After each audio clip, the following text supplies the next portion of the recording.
Hey there, welcome to Fun Learn Talks, the podcast where we break down business, technology, and history into stories that sparks your mind and makes you smarter. I'm Anu, and we explore ideas that shaped the world from empires and entrepreneurs to code and culture. If you love connecting dots and asking why things are the way they are, you're in the right place. Let's get started with today's story. At the core of a transformative rule, Empress Wu Zetian radically overhauled the civil service. Can you imagine a world where positions of power are open equally to all, regardless of their wealth or status? Wu Zetian not only imagined it, but she also made it a reality by insisting that civil service exams occur regularly and be accessible to everyone, even those from humble beginnings. She championed blind marking to cut down on favoritism and shifted the exam focus from ancient classics to subjects like history and rhetoric, which she believed were more practical for governance. But her reforms didn't stop at examinations.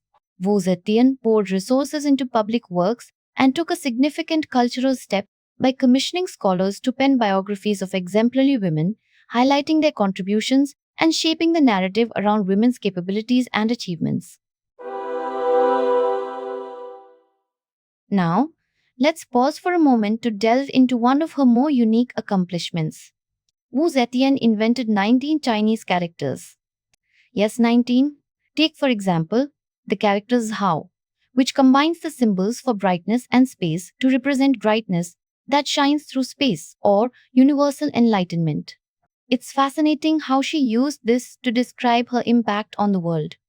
Under her patronage, Buddhists even proclaimed her the reincarnation of the Bodhisattva Maitreya, believed to hear all suffering and offer solace. Switching scenes, Wu Zetian's personal life stirred as much drama as her political maneuvers. Her reign, though groundbreaking, wasn't free from scandal.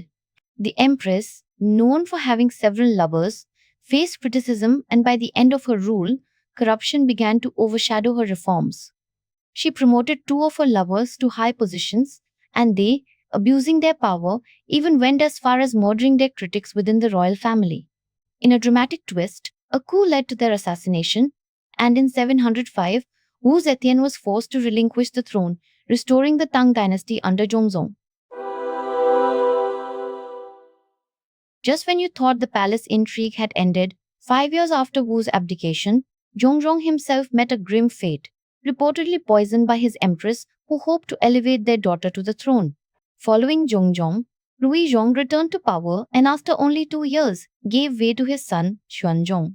Xuanzong's reign, lasting 40 years, stands out as a golden age in Chinese history, showcasing the prosperity and success possible under stable rule. The Tang dynasty, particularly under Wu Zetian, set the stage for a flourishing of culture and knowledge. Chang'an, the capital, was a bustling hub of global exchange where cultures collided and blended. Here, the elite indulged in Persian polo, spicy Indian cuisine, and Central Asian music. They adopted Turkish costumes, while their fashion inspired the styles of Japanese kimonos and Korean hanboks. Interestingly, Tang society was remarkably open in matters of belief. Rooted in a lineage that claimed the philosopher Laozi as an ancestor, Tang rulers required civil service candidates to be knowledgeable in both Taoist and Confucian texts. Buddhism, deeply integrated into Chinese society by this time, prompted the scholar monk Xuanzang to travel as far as India to gather authentic Buddhist scriptures, culminating in an ambitious translation project back in Chang'an. What stands out in this period isn't just the political machinations or the cultural exchanges, it's the profound impact of figures like Wu Zetian, who reshaped not only the physical and intellectual landscapes of China, but also its spiritual and moral compass. It's a vivid reminder of how leadership, both bold and controversial, can carve paths that resonate through centuries. Interesting, right? Let's keep going. In the heart of ancient China, where the mind's quiet echoes were as revered as the loudest battles, we find the story of Chan Buddhism, a journey from the introspective silence of meditation straight to the bustling streets of Tang dynasty poetry. Chan, known in Japan as Zen, marked a vibrant departure from traditional text studies, focusing instead on the sudden illuminating experience of enlightenment, or, in Chinese, Wu. This concept, fundamentally about grasping profound truths, originated from the Sanskrit term dhyana, meaning meditation. Just imagine the serene intensity of ancient monks diving deep into the stillness of their own minds to discover those fleeting moments of absolute clarity. Meanwhile, another kind of fervor was stirring the imperial courts, this time stemming from the stern Confucian official Han Yu. His disdain for Buddhism reached boiling point when he discovered the emperor's plan to honor a Buddhist relic, a bone of Buddha, right in the imperial palace. Han Yu, whose blood boiled at the thought, penned a fiercely critical memorial to the throne. It's crucial to note that in these times, one did not simply challenge an emperor, but rather delicately reminded him. In his bold reminder, he didn't hold back, condemning Buddhism for failing to comprehend essential Confucian principles like the sacred bonds between sovereign and subject, or father and son. Interestingly enough, despite his efforts to preserve Confucian purity, Han Yu's critique managed to enrage the emperor, resulting in his banishment to the south. His staunch, anti foreign perspective on Confucianism, once sidelined, caught a second wind. It finally emerged as the primary philosophical force in the subsequent Song period, proving how ideas, even those once rejected, can come back around stronger than ever. Now, let's dive into another remarkable aspect of the Tang era, the blooming of its poetic culture. During this period, the ability to craft poetry, often spontaneously, was not just an artistic exercise, but a crucial social skill, akin to wielding a sword or strategizing in war. Being a poet wasn't a mere hobby, it elevated one's status, akin to the celebrities of today, complete with admiring fans and, believe it or not, tattoos of their favorite verses. The enormity of Tang poetry's impact is encapsulated in the colossal collection of the complete poems of the Tang, which holds an astonishing 50,000 poems by around 2,000 poets.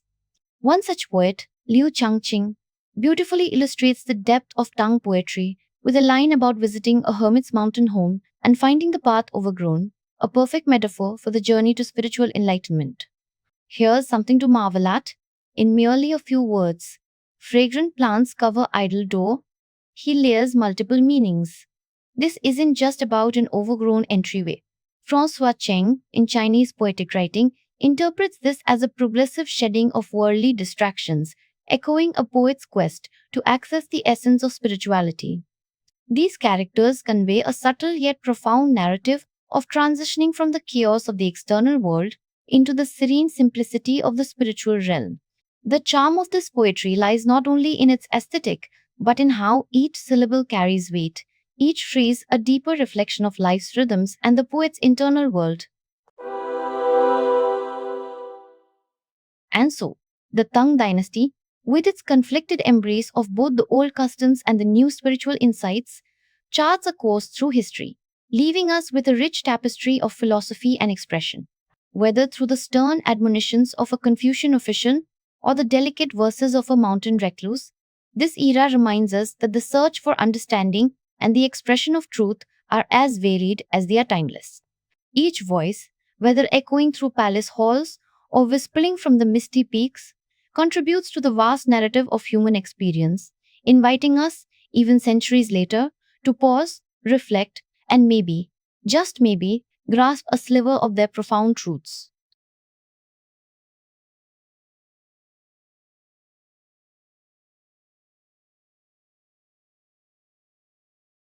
That's it for today's episode on Fun Learn Talks, where stories from business, technology, and history keep your curiosity alive. If you enjoyed the journey, make sure to follow, rate, or share it with a fellow curious mind. And hey, we'd love to hear from you. Drop a comment or connect with us online. I'm Anu, and I'll catch you next time, right here on Fun Learn Talks. Until then, keep learning, keep wondering.